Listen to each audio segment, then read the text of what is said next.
Welcome to CNN Student News, where Fridays are awesome. Well, they're pretty much awesome everywhere. I'm Carl Azus. We hope you've got a great weekend ahead of you. Let's get you caught up on current events before that. First up, a setback for the European Space Agency. Working together with Russia, the ESA is testing its ability to land a spacecraft on Mars. Its scientists are hoping to find out whether life has ever existed there. But the latest lander it sent, named Schiaparelli, appears to have crashed on the red planet instead of landing softly as planned. It looks like its parachute and landing rockets malfunctioned, and Schiaparelli didn't send back any signals after its high-speed descent through the Martian atmosphere on Wednesday. This wouldn't be the first lander the ESA has lost on Mars, but the agency says another part of its $1.5 billion mission involving a craft that's orbiting Mars is working. And ESA officials are moving forward with plans for a bigger project. They want to send a rover to Mars in 2020.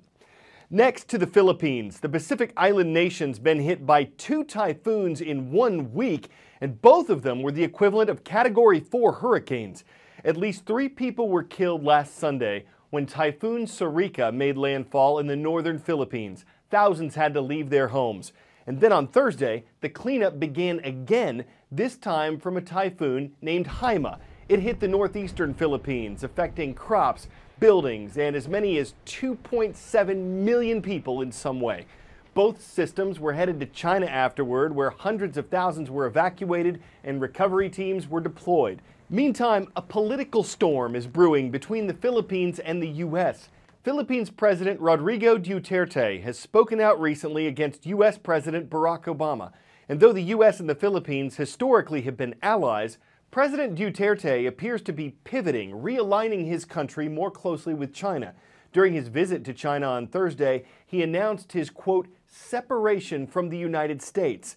Analysts are trying to figure out what exactly that means. Militarily, the United States and the Philippines are treaty allies with a mutual defense obligation. The U.S. regularly rotates military troops and equipment through the Philippines, and the 2 countries have also conducted several joint naval patrols in the South China Sea this year. A true separation, as President Duterte suggested, would mean an end to both the treaty and the troop presence. But President Duterte has made statements before that his staff then has been forced to walk back or clarify. CNN reached out to Duterte's office for more details on his announcement. We've received no reply. In the past, Duterte has expressed anger over the U.S. military presence, but said the treaty would remain because his advisors told him it was necessary. He did, however, cancel joint military exercises set for next year. What Duterte meant by separating economically is less clear, though U.S.-Philippine trade is worth tens of billions of dollars.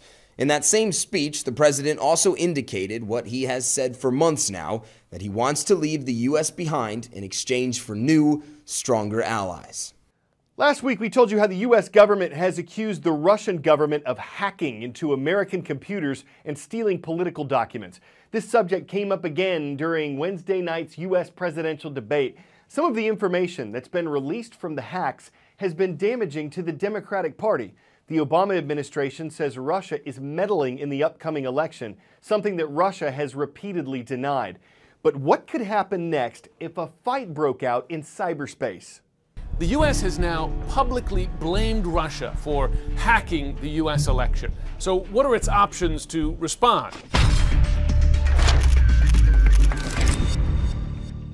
First option is to publicly name and shame Russia for hacking the U.S. election. This is something that the U.S. has now done. A second option is economic sanctions, either against the hackers themselves or groups working for the Russian government, individuals, perhaps senior Russian leaders who approve the hacks, or Russian institutions. And this is a tactic that the U.S. has used and is using against Russia for its invasion of Ukraine.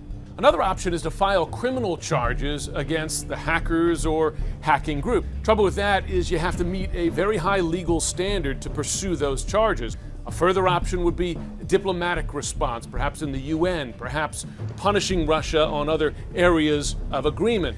Final option, perhaps the most serious, would be to attack back in the cybersphere. And again, a whole range of options here. This could be limited, hacking the hackers, going after the groups that are carrying this out.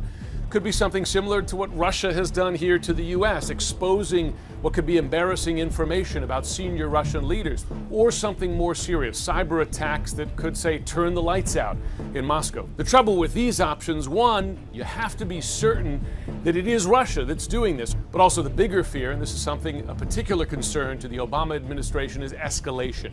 If you attack back, does that push Russia to attack back again, and worse?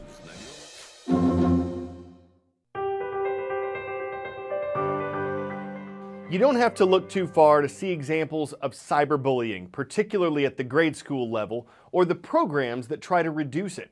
But as an 8th grader, Matthew Kaplan came up with his own program, a workshop to help his younger brother.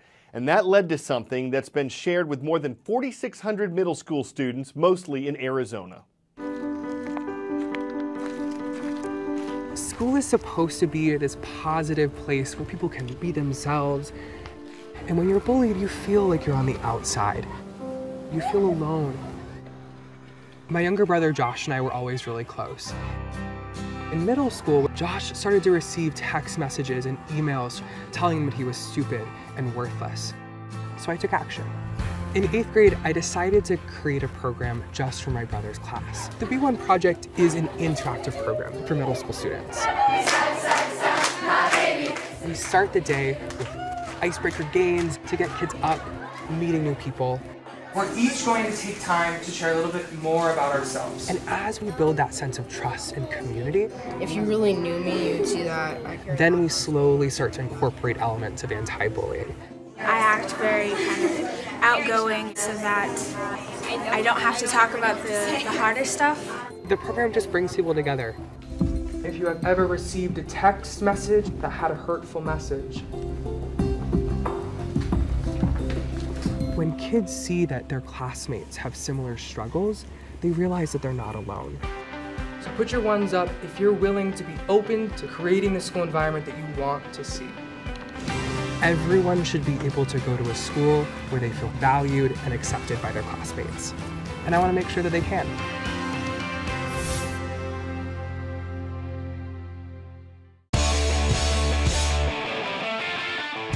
Before we go, check out this big old lobster.